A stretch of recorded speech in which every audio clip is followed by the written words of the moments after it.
Wyszuję pod okno.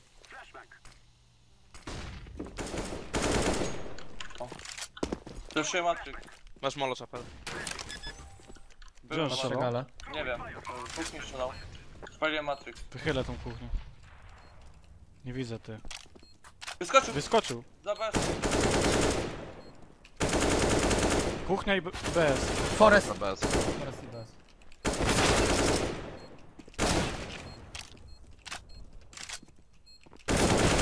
O kurwa. Brawo. Ale kurwa tam flickshot.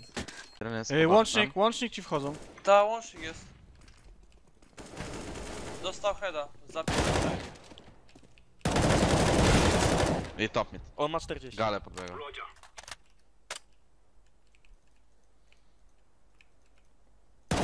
Nice. O, meczek tak jest drugi tam leki. Now we're even again. This is going to be a little bit more competitive on the retake with Windstrike starting their way back in. Specifically, Boomich now getting himself upper control, and if he spots those two guys right below Tanker, I'm going to lose Bob, no. But he does see the formula at the very least, so he's probably called that out to his teammates. He's going to be able to move in, find one pickup on Taz, but Rowland has found a great trade, not in kills, but in damage, and reads into the flashbang as well. Knew he was going to peek, and then we'll shut it down with one final kill. Yeah, we do see as we get into the late round, just 40 seconds left on the clock. Again, Kavik still holding a stack with JMQA inside the inner bomb site. They are going to be sending 3 out towards upper. A little bit of fake being thrown out of there. You see that smoke wall down on the bomb train. It's kept these 3 players at A in place, but again, Kavik has not bought it. He is still in play, but unfortunately, the trades don't go his way, but at least it goes JMQA's way. He's really held off this attack, and now they have to transition. The second guy outside, I think, that really threw them off right there. But now the problem is King would have made a very quick lateral play to go towards A, and so far it's working. Rowland expecting to find a player at the end of the short lane is correct, but Valvina still gets the better of him, and now they've got less than 10 seconds to plant. It's going to go down onto the ground. If that molly was in there, JMQA could have easily denied it and can still deny the escape of the planter, but at the same time, Reeks was able to move in and find the counter trade. So we're down to a 1v1. JMQA looking for the clutch. He'll get vision here, whether he's seen it or not. Waiting for him to jump back down, and he indeed sinks the kill. Gets himself the finalizing frag. Keep the economy low. It's 2 actually before the bomb gets planted. So now it's a 2-1-3 retake with Boomich actually low on HP. Is Rowland really going to reel this one back in? That would be just so devastating if in fact somehow Kingman pulls this off. He's pulled Reets back into it, the fight as well, but the problem is both are going to be completely smoked off. Reets gets into the re-entry though. Manages to take down Kipchek. So it's just 2 left standing. Boomich, who, as we mentioned before, is very, very low, and Valvina, but they have very little post play. Reets with a great reaction though, gets himself into the fight, and now it's just Boomich remaining with 13 HP. Rowland's trying his best to get up to the front lines, but time is getting low. He hasn't seen his move to E-Box yet either. Jumps out of the bomb, he's got the wrong spot, but he's sticking it here. Boomich goes for the peek, and that's where the surprise is sprung, giving Windstrike the round. They will immediately also jump down and take the controls. This is good for Windstrike. Mazino, this is a big risk he's taken. It works, actually. Picks out both of those kills, and he's still got 73 HP. Taz somehow ended up taking more damage from that exchange when he was the secondary player to push back in. Kipchek's going to try something here as well, but he's caught out that time. It's not going to be so easy for Taz to sneak in that frag right there. Kipchek will take him down. We go into a 4v3, as now it's Windstrike's turn to make a move here. So they've been forced outside of T-Con, or at least away from the actual outside A site. You now have to decide whether they want to stick with this plan or make a move towards B. Yeah, I do see them now starting to get their numbers out on T-Con and start pushing out the middle. Mazzino kind of watching this from under heaven, and Rollins still playing the back halls, just watching every type of Ivy push, and Mazzino, from his position, does indeed player, and all of a sudden the attack is whittling down greatly. It's just waterfalls into 1-on-4 with an AWP in no time. They already know what to do. It's just a matter of figuring out where he went. And checks this one. Yeah, he's big time. So he's going to walk right up, finds Taz. There's a quick trade grab.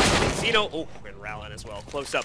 And that clothesliner against Boomich. So now we're down to the 4v3. Kingwood does have the penultimate advantage, more than likely, before they lead up to the actual execute. But JMQA is going to try to change his team's luck a little bit here with a quick maneuver inside of the B-bomb site. Gets himself access, but he's been surrounded now, so he doesn't know if he can get the bomb in there. This may open up a hole in A to pierce through, but it even seems like Windstrike's not completely sure about that. Yeah, every time they start to get something forward, Kingman's response is too good. You know, Rowland pushing Ivy, getting that frag in the man advantage back was massive for Kingman. And now Benice with the AWP takes down a player, and it's looking pretty much like a done deal. The slaughterhouse here now as the bomb does get dropped with Benice getting a second pick. Valvina goes down, and he finishes it up with the last one as well. So there you have it, ladies and gentlemen. Kingman will take control of this matchup, a final score of 16-9.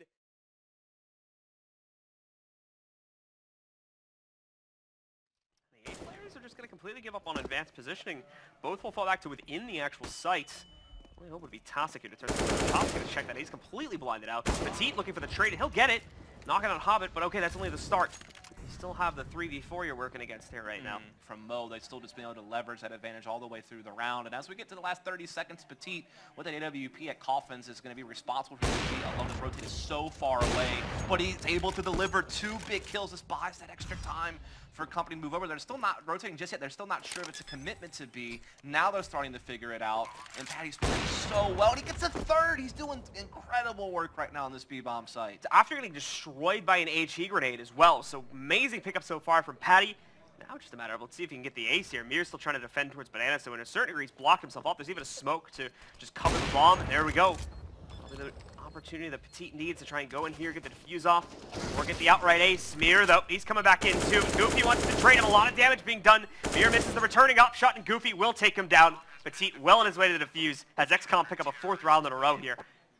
Oh, that's a big round there from Patty. We talked about how it was probably going to take some type of big individual effort, and it's Patty that time getting the bulk of his kills with this entire half in that one round, essentially. This was looking like it could have almost been a 16-0. Progressed for Gambit. Stomp, though, it's going to strike first. Petite ends up getting legged and then forced back where he was traded out anyway by Mir. That brings us into the 4v4. 2 for us now. Mir makes the push too. He's definitely seen Stomp go inside of Pit.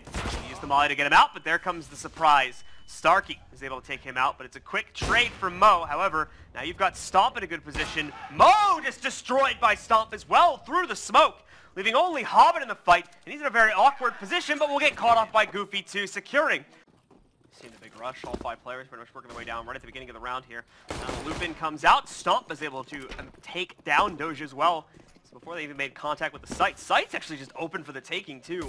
And then one player trying to wrap around, and Mir's going to get quite a comedical kill. Ooh. As a result of that, puts the second one up on the board. Number 3 for Mir as well, as he's able to knock down Goofy. Just 2 remaining standing now. Starkey and Petite trying to bring this back for x-kom. Otherwise, Gambit will hold on to the lead. Starkey, great position, but countered out by Hobbit. Now leaving only Petite, and he has to wrap all the way, and Mir will just outright deny him.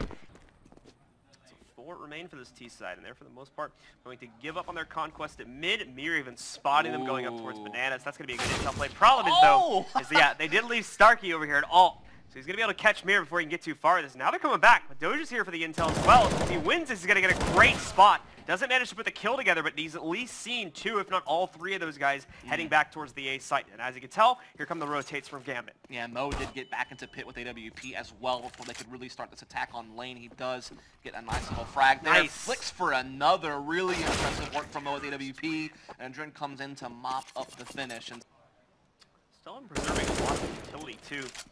Still got 2 mollies, 3 smokes to try and use. They've got a lot to toss out here. Adrian's completely dry in the meanwhile. And Mo doesn't have much. He's got a smoke and a decoy. So that's all they have to defend this site. And here comes the hit, too. So Mo's going to be slightly out of position when this moves in. Adrian trying to turn away from the flash, but misses the cross of the initial player. Goofy's going to walk right up to the site. Adrian actually waiting so to assume that they won't even check it. And look at that. Just gets 3 kills from his position. Beautifully done by Adrian. And he's even escaped. There's no trade that comes in from Starkey. He goes down. Mo will get the finalizing kill. And we will see Gambit take control of the map.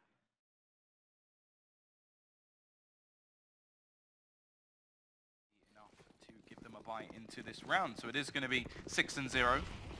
Faster play coming in, but they're going to run through the Molotovs, use the smoke to extinguish it, and they're just trying to take these straight up fights, but they haven't cleared the upper position. Hunter could just catch the remaining players as he sprays them down. Triple kill, only 1 man left, and Hunter just wipes them out. 7-0, that looked far too easy, and a flawless round of that for Valiance is a great way. It's going to have the setup of smoke, so I'm liking this. Valiance, again, going heavy on utility. This is what they really love to do. What is wrong with you? You're just gone. There we go, pushing towards the site. Taz is going to kick things off, but a very quick trade, and the smoke's at least leaving without too much vision. The players looking to try and get him from behind, up above. The world so high. Ooh. Raining death down from the sky. It's Mouse with 3 headshots. Getting Kingwin that pistol at least. Site. But the fact is the CTs are more than aware. They've got Mouse waiting around the corner. He is fairly homed in. If they actually just pop out behind him, there could be some troubles occurring over on the B site. 45 seconds left as now the door opens, and this is where Mouse has far too many places to lucky. He does have Maniza's support. Actually, manages to drop the bomb and a second as well. Mouse with a couple of integral kills, and well, he's just going ham, taking this all into his own hands. Doesn't look like anything's going the way of Valiance at this point in time, and well, Letney clearly agrees. Go barreling on towards that B side. They've got to watch out for Mouse, who has really been good over the last few rounds. He's been just holding down this site. So many people are going to be barreling in towards it, but they clear the angle. No, Mouse, he peeks out, finds himself one. The bomb goes down though, and Letney is going to be there to trade. It's looking like Valiance may finally be in a position to take themselves the round. Oh, that's a sick wallbang there, putting him down so goddamn low. He's still alive as Impulse fires off shots to try and cover him off. Rallen's going to get him with a kill finally from the back door. So a 2v2. Low HP on some of the CT side. There's a spot, but a missed shot. Impulse goes back in for more. He double dips, but he's not going to be able to get the kill. Instead, Neno takes it away. And Rallen, the bottom performer for Kingwin, he'll stay there.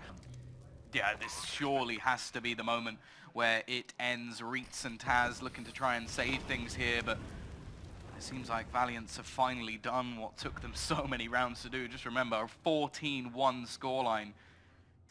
And it takes right up until 14-12 for anything to be done. Letney gets a little bit of revenge using the auto-sniper for his own. And Valiance, well, they are going to go straight through to those semi-finals.